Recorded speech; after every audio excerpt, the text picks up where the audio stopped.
la résistance a commencé. C'est la résistance populaire et c'est la résistance individuelle. Nous avons dit qu'il n'est pas question pour nous, qu'il n'a jamais été question pour nous de faire sécession territoriale. Ce qui nous importe, ce n'est pas de défendre des bâtiments, mais de faire en sorte que les troupes de Boumediene, qui se comportent en troupes d'occupation, n'aient aucun répit. La stratégie militaire que nous avons arrêtée, il n'est pas question de la dévoiler, mais elle est fondée sur la défense en profondeur. Elle est fondée sur la guérilla. Les troupes de Boumediene ont été harcelées sans répit par les nôtres. Maintenant, il vous appartient à vous, à nous tous, de continuer la résistance. Il leur est impossible de tenir plus d'un mois parce qu'ils n'ont pas de finances, parce qu'ils n'ont pas de puissance, parce que hier, dans la nuit, ils ont été attaqués par nos troupes à Médéa et vous avez dû l'apprendre par la radio.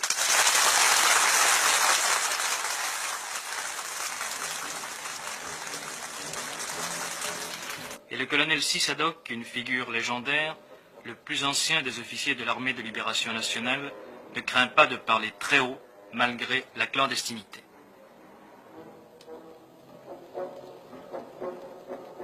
Nous nous sommes opposés à M. Ahmed Ben Bella. Ce monsieur ne pense qu'à sa personne. Il prétend faire du socialisme, mais il s'est basé sur le socialisme de Gamal Abdel Nasser. Il crée une classe pour brimer le reste du peuple. Il prétend faire du socialisme avec les comités de digestion. Il prétend faire du socialisme avec l'opération Sireur, avec l'opération Reboisement, avec l'opération Labour. Regardez ces montagnes qui sont devant vous. Les témoins les plus opérés. Regardez s'ils sont labourés. Où il est l'opération Labour? Où il est l'opération Sireur? Ces enfants que vous voyez devant vous ne vont pas à l'école. L'école, la plupart des écoles est démolie. La plupart des maisons sont démolies. Le gouvernement n'a pas pu faire face à ses responsabilités et à ses obligations. Il ne se réfugie que dans la stratosphère de la haute politique. Ils veulent libérer la Palestine arabe. Ils veulent envoyer des troupes en Angola. Ils veulent envoyer des troupes en Mozambique. Et l'Algérie, elle ne fait que 12 millions d'habitants.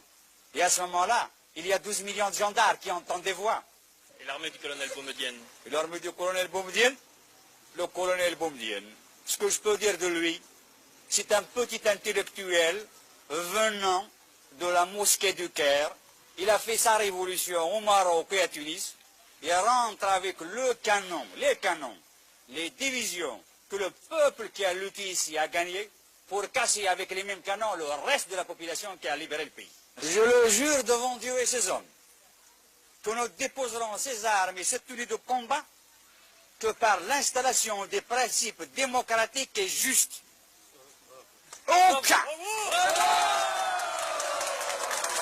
Vous êtes soutenu par la population? La population est derrière la démocratie. Ils aspirent à la liberté et à la démocratie. Et le pharaonisme ici. Il n'y a pas de pharaon chez nous, il n'y a pas de Ramsès II, il n'y a pas de Gamal Abdel Nasser chez nous. Ici, il y a le peuple. Est-ce que vous croyez que vous pourrez tenir militairement? Si l'opération Chal et l'opération Jumelle ont échoué en Algérie, si l'armée française, dans son ensemble, la 4e puissance mondiale, a fini par rebrousser le chemin, ce n'est pas les 4 morpions de Ben Bella qui vont tenir ces montagnes.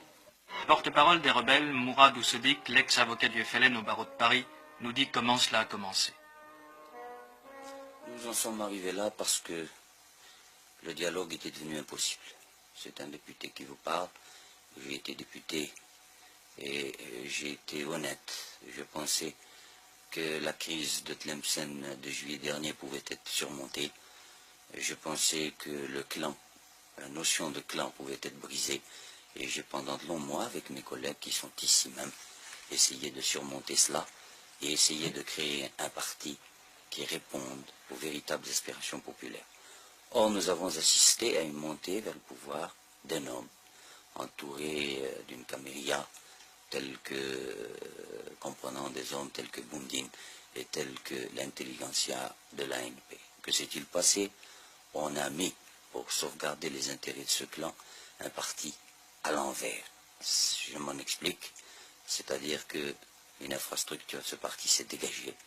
Et au lieu d'avoir une assise populaire, ce parti est parti, telle une pyramide, il a été construit du sommet. Il n'est plus devenu un parti au service du peuple, mais il est devenu un parti au service d'un homme. Et le processus des élections, nous avons vu la consécration progressive du pouvoir personnel, et à ce moment-là, nous avons jugé. Nous qui n'avions plus notre place, nous qui n'avions pu entamer le dialogue, et cela pendant de longs mois d'efforts, qu'il était impossible d'agir autrement, tel que nous le faisons, et nous avons jugé cette action nécessaire après une longue consultation avec le peuple algérien. On parle de fête kabyle, de problème kabyle. Je n'ai pas à répondre à un argument qui me paraît une exploitation misérable en matière politique. Il suffit de savoir que l'Algérois s'est mis en mouvement 1 mois et demi avant la Kabylie. Est-ce que l'on peut parler de fête kabyle? Il suffit de savoir que des dizaines, et même maintenant des centaines d'arrestations ont été opérées sur tout le territoire national pour savoir qu'il ne s'agit pas d'un mouvement en Kabylie. Ces combats à la frontière marocaine, vous avez une position là-dessus? Nous avons une position qui ne peut pas prêter à équivoque. Quand on analyse l'affaire marocaine, on s'aperçoit que c'est une affaire de famille qui regarde le pouvoir actuel en Algérie et Hassan II. Peut-être que Ben Bella a fait un accord secret avec M. Hassan II pour lui faciliter l'accession au pouvoir au moment de la crise de Tlemcen, mais cela nous importe peu. D'ores et déjà, nous prenons acte de ce que Ben Bella se voit acculé et qu'il risque de faire des concessions. Nous tenons pour nulles et non avenues ces concessions consenties par un gouvernement que nous ne reconnaissons pas, et nous défendrons par tous les moyens, ultérieurement, l'intégrité de notre territoire. Cet endroit, les Algériens l'appellent la forêt sacrée. C'est ici, dans la forêt de chênes-lièges que domine Assasga, que fut tiré il y a bientôt 10 ans le premier coup de feu de la guerre d'Algérie. Et c'est ici encore que sont tombées les premières victimes des combats entre gouvernementaux et rebelles.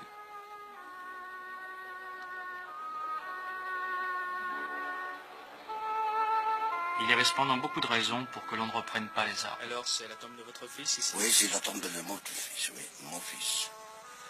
Il est mort quand et comment? Il est mort dans un buscade. Vous ne voulez plus qu'il y ait encore du sang? Oh, il y en a marre, 7 ans. 7 ans. Vous voyez pas, à l'âge de 20 ans, c'est le Sergi. Alors plus de guerre? On ne voulait pas de guerre maintenant. Et si les troupes du colonel Boumedienne vous attaquent? Eh bien, on attaquerait en même temps. Alors ce sera la guerre. Ah oui, ce sera la guerre. Moi, je suis le premier à le prendre. À Alger aussi on s'engage. Des milliers de jeunes gens ont endossé en hâte la tenue léopard pour combattre, en principe, à la frontière marocaine. L'affaire marocaine a créé une diversion miraculeuse, unissant la population dans la même haine contre l'ennemi et faisant passer à l'arrière-plan les dissensions internes qui demeurent peut-être le vrai problème.